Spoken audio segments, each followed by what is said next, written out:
One of the best questions I was asked all year came at a training in April with an organization called Resetting the Table. Resetting the Table teaches people how to transform toxic divides into a shared future. And one of the exercises started with this prompt: write a list of things in your life that shaped your moral compass. We had a few minutes to ourselves. I wrote down about 10 things, and they were all kinds of things. One was a classroom discussion from my Hebrew high school when I was 16 or 17.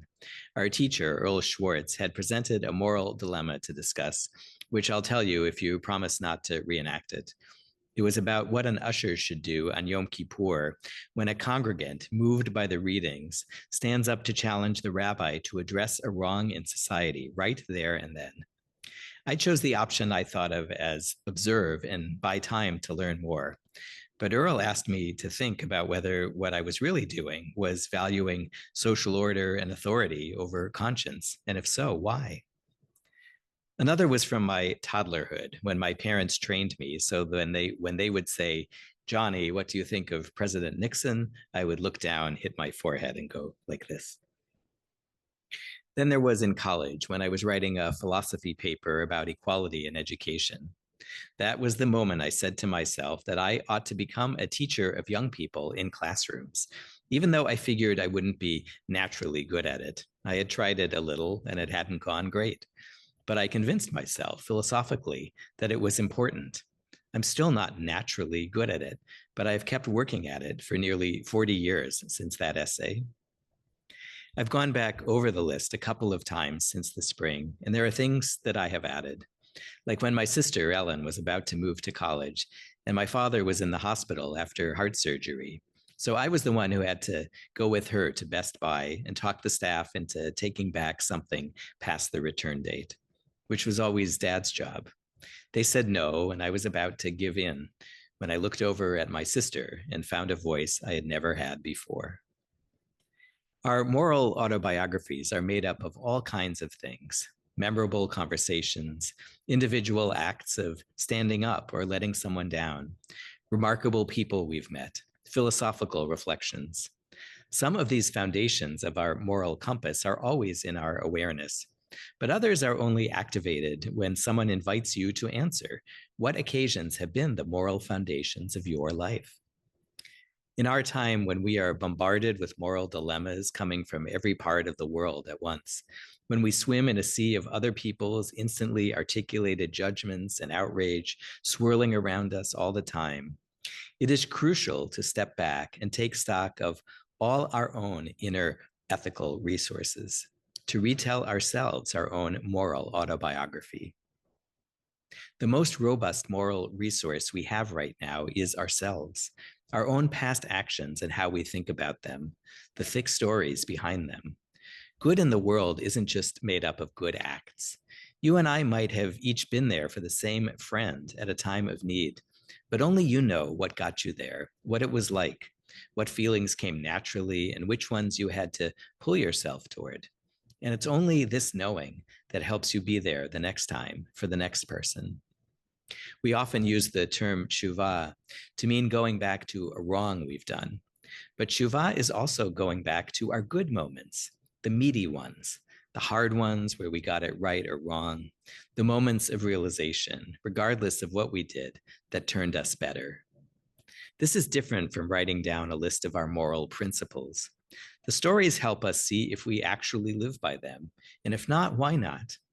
They surface nuances that a clear principle flattens. They help us tell the truth about ourselves.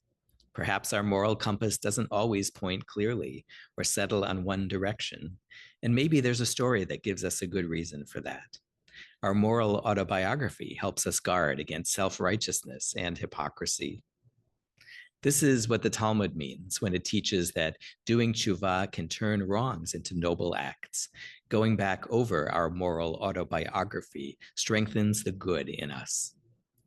We forget how many unique moments of moral importance we have had, and I think we especially forget the good ones, which is why one of my favorite images of the High Holy Day liturgy is coming in just a bit: the Sefer HaZichronot, the book of remembered deeds, where everything we have forgotten is written, in a book so magical that our whole story reads itself out and no act of ethical significance is left out.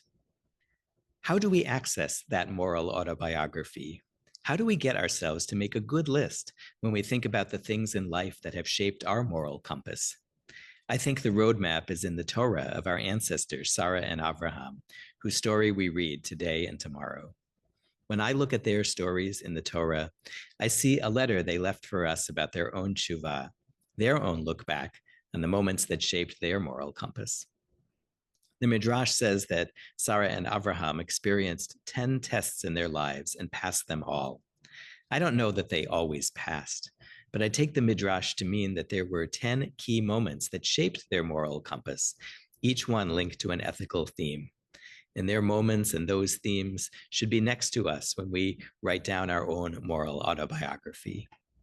Sarah and Abraham began their lives in Ur, the cradle of civilization, where they faced from childhood the test of conformity, as they saw the idols literally everyone worshipped. They saw the cost to people's integrity from beliefs that the world was random and brutal and only materialist. Even their own parents believed these things. How long could Abraham and Sarah be part of that? Eventually in Ur, Abraham and Sarah decided to stand up to authority. King Nimrod and the traditional Mesopotamian gods said one thing, but the powerful voice inside them said another.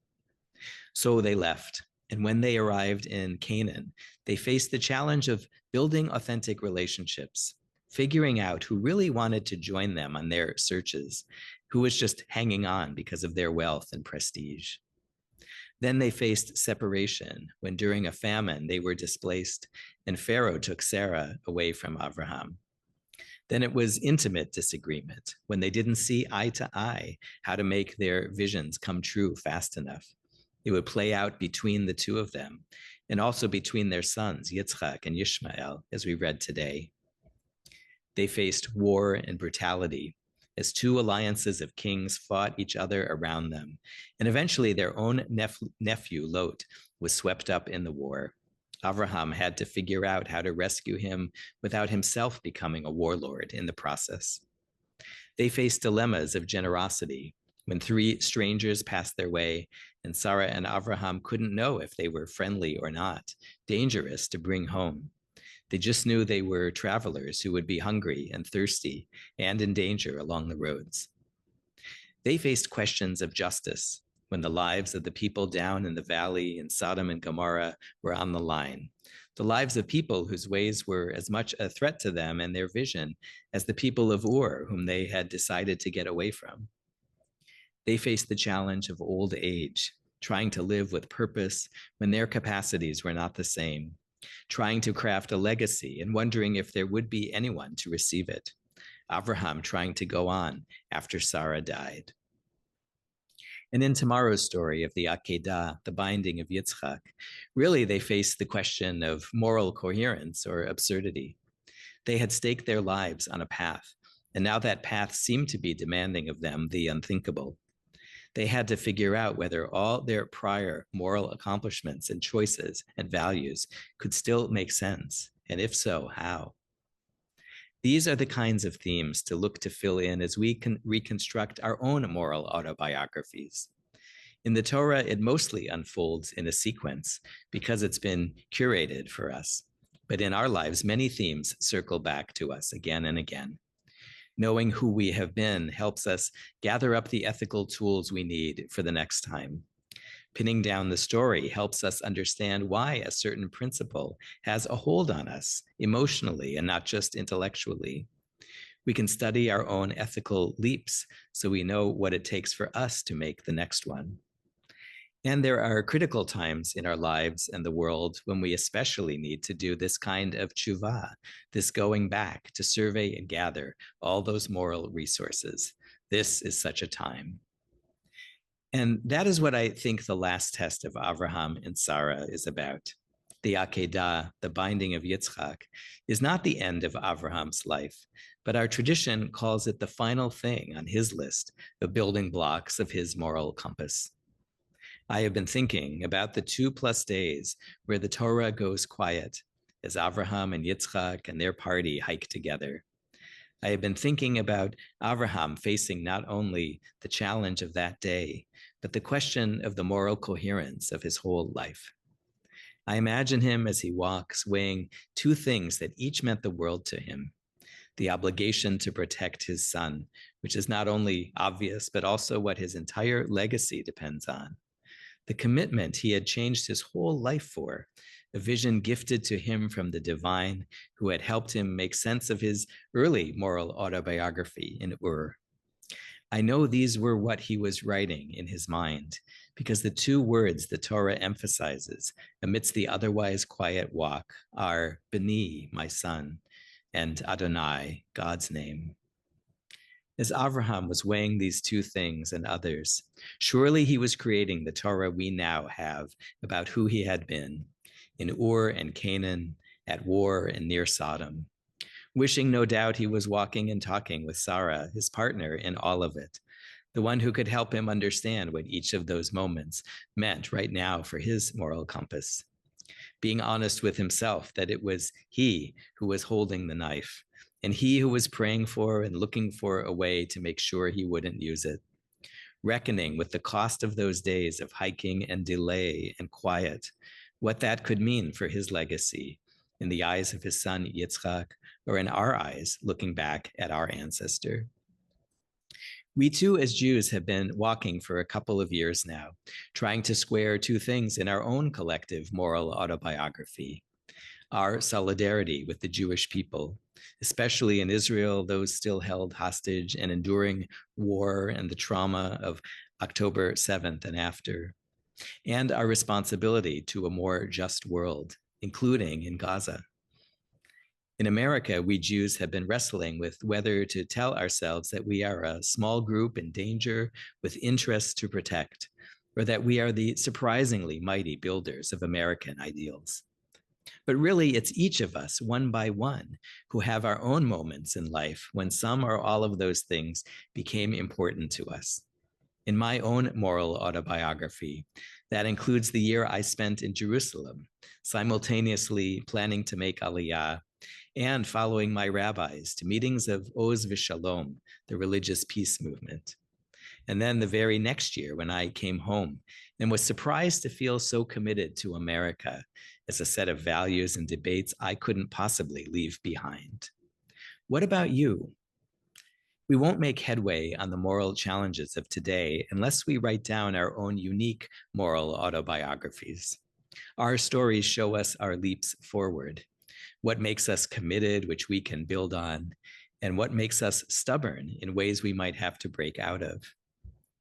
So during these 10 days of tshuva, make some time to write your list. What are the things in your life that have shaped your moral compass? Go over your life, do that tshuva, and make a list of 10 things or many more on a pad, in a Google Doc, whatever works. Then talk about these things with someone. It's in the telling that you see more than you knew was there. Ask someone to tell you theirs. You might not be able to do that between now and Yom Kippur, but look for the opportunity to try out a Musar group, a group of fellow members who will meet to work regularly on our moral development. Creating these groups is one of my goals for 5786.